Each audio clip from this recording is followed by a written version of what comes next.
장관님 고생이 많으십니다. 바른 순서를 양보해 주신 우리 이상덕 의원님께 감사를 드립니다. 공천심사 때문에.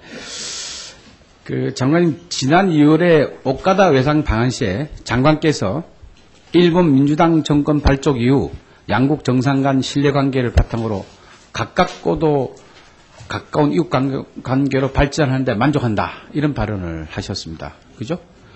또 이런 발언뿐만이 아닙니다. 2009년 1월 12일 브리핑을 통해서 서로 미래지향적인 한일 관계를 구축됐다. 설린 우호 관계다. 이런 말씀을 굉장히 많이 하셨습니다. 주일 대선 한술 더 떠가지고요. 올해 초 하토야마 육교 일본 총리가 취임한 후에 양자 관계로 한국을 먼저 방문했고 제1동포 지방선거 참정권 문제 해결을 약속하는 등 양국 관계가 새로운 지평이 열린다. 이렇게 발언을 했습니다. 우리 정부는 하토야마 정권이 들어서자마자 동아시아 공동체 구상이라는 일본의 허울 좋은 망언에 칭송 일변도에 찬사를 보낸 바가 있습니다. 이것은 일본의 겉만 보고 본질을 못 본 겁니다. 영토 문제는 외교, 주권에 영향을 미치는 문제이기 때문에 정권이 바뀌더라도 변하지 않는다는 본질을 파악하지 못했던 겁니다. 외교에도 이런 미래에 대한 정세 분석이라는 게 있는데 우리 정부가 어떻게 이렇게 한 치 앞도 못 내다보는 이런 발언들을 하셨습니까? 정말 딱하해 보입니다. 어저께 더 딱한 건 말이죠. 어저께 대정부 질문에서 우리 정운찬 총리가 하토야마 총리 발언에 대해서 어떤 답변을 하신지 아십니까? 하토야마 총리가 독도 문제는 양보할 수 없다. 전임 정부의 그 방향을 이어가겠다. 이렇게 말을 했는데 정운찬 총리가 답변을 어떻게 했냐면 저희 반응은 1, 2일 전이나 지금이나 똑같습니다. 이렇게 발언을 했습니다. 어떻게 하토야마가 그런 발언을 한 이후나 이전이나 똑같다고 총리가 발언을 할 수 있겠습니까? 도대체 우리 정부가 독도 문제에 대해서 고민이나 하고 있는 겁니까, 지금? 전 도대체 그 정부의 이 독도에 대한 이 자세를 말이죠. 참 이해할 수가 없습니다. 오늘 업무보고서에 장관께서 한 업무보고서 보면 외교부는 2년 전에 이 결행을 실행에 옮길 것으로 평가된다고 이렇게 말씀을 보고를 하셨습니다. 이 말은 사전에 충분히 인지를 하고 있다는 내용이거든요. 그럼 도대체 그동안 뭐 했습니까? 특히 정부와 주일 대사관은 말이죠. 제가 주일 대사관에 그 자료 요청을 해서 자료 가지고 보니까 주일 대사관 일부 초등학교 교과서 검정 관련 동향 파악을 위해서 주요 활동한 것을 보고하라 그러니까 단 3건만 보고를 했습니다. 주일 대사관에서.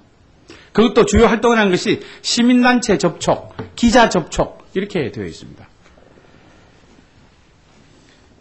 본 의원이 이 100불 양보해서 양보해서 억지로 관련성을 내더라도 10여 건이 되지는 않습니다. 그 중요한 문제에 대해서 주일 대사관에서 활동한 것이 10건이 안 된다는 얘기예요. 도대체 일본 정부 일본 대사관에서 뭐 한 겁니까?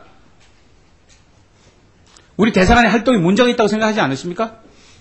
아까 우리 존경하는 박선영 의원께서 대사 소환 말씀하셨는데 한번 생각해 보세요. 이거 어떻게 해야 되는지. 더 한심한 거는 말이죠. 지난 31일 외교로부터 받은 답변서에 이런 문구가 있습니다. 일본의 역사 교과서 개정 관련 일본 정부와 우리 정부 사이에 합의된 내용은 없음. 다만 잘 들어보세요. 일본 정부는 과거사 기술에 있어 소위 근린 제국 조항에 따라 인근국과 외교적 마찰이 일어나지 않도록 배려한다는 원칙을 유지하고 있음.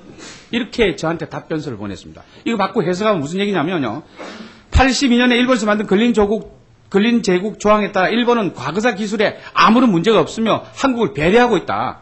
우리 정부는 혹은 우리 국민들은 국회의원들은 감정적으로 대응하고 있다고 답변한 거나 마찬가지입니다. 이게. 어떻게 대한민국 공무원, 대한민국 외교관한테 이런 발언을 하실 수가 있습니까? 이 문제를 우리 보좌관이 지적하니까 이 표현이 잘못됐다. 사과한다. 이런 얘기를 외교부에서 했습니다. 장관, 일본 초등학교 교과서에 말이죠. 이것도 같이 이따가 답변해 주세요. 일본 초등학교 교과서에 독도 위에 어떤 조항이 포함되어 있는지 아십니까, 이번에? 기미 가요가 포함되어 있고 2차 대전 당시에 자국민의 피해를 강조하고 독도를 포함한 주변국가 영토 분쟁이 다 거기 포함되어 있습니다. 장관께서는 일본의 독도에 대한 진술이 명확하다. 따라서 우리는 일본의 폐쇄에 말리지 말아야 한다. 늘 주장을 하셨거든요.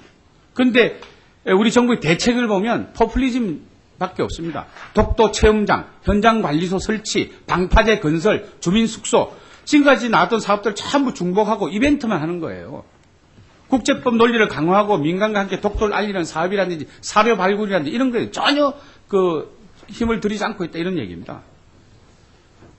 장관, 이건 참 심각한 문제입니다.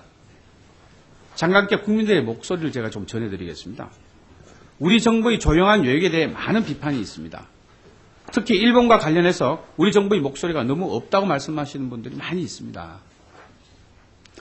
지난달에 회부되기로 했던 재외국민 참정권 문제, 또 위안부 문제, 강제징용에 99엔 주는 그 99엔 문제, 을사조약을 고종이 주도했다는 등 말도 안 되는 일본 행태에 대해서 우리 정부는 침묵과 외교적 마찰을 염려해서 비공식적인 활동만 벌이고 있습니다. 전 이거 잘못된 일이라고 저는 생각을 합니다.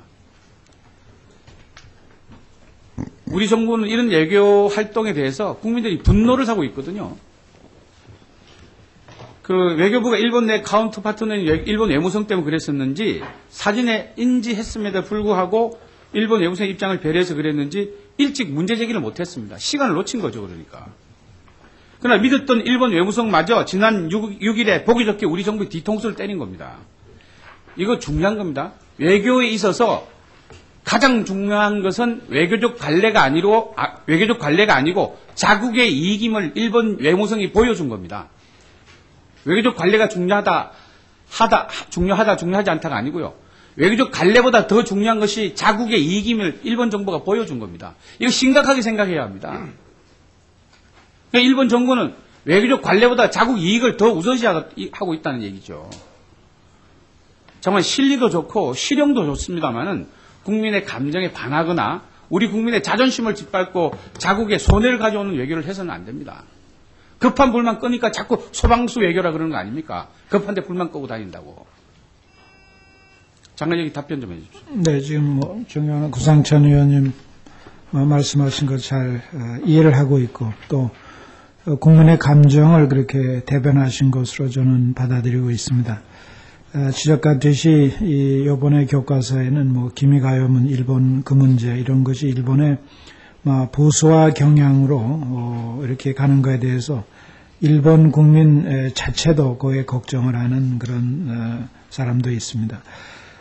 이 문제에 대해서 외교부가 물론 소상이다 의원님께 우리가 하고 있는 일을 낱낱이 밝히지 않은 점이 있습니다만 지금 아까 지적하신 국제법적인 그 사료 발굴이라든가 이런 구체적인 노력은 보이지 않게 우리가 특별히 외교부에서 많은 그런 인원과 예산을 들여서 노력을 하고 있다는 점을 우선 말씀드리고 하여튼 정부로서도 지금 그런 것을 문제점을 잘 인식하고 있기 때문에 차분하게 또 대응을 하는 것도 저희 정부의 그런 필요성이 있기 때문에 하여튼 의원님 말씀하신 거 잘 염두에 두고 참고해서 노력하도록 하겠습니다.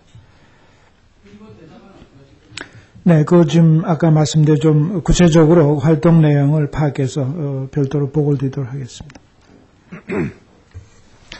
네, 구상찬 의원님 수고하셨습니다. 다음은 민주당의 송민순 의원님 질의해 주시기 바랍니다.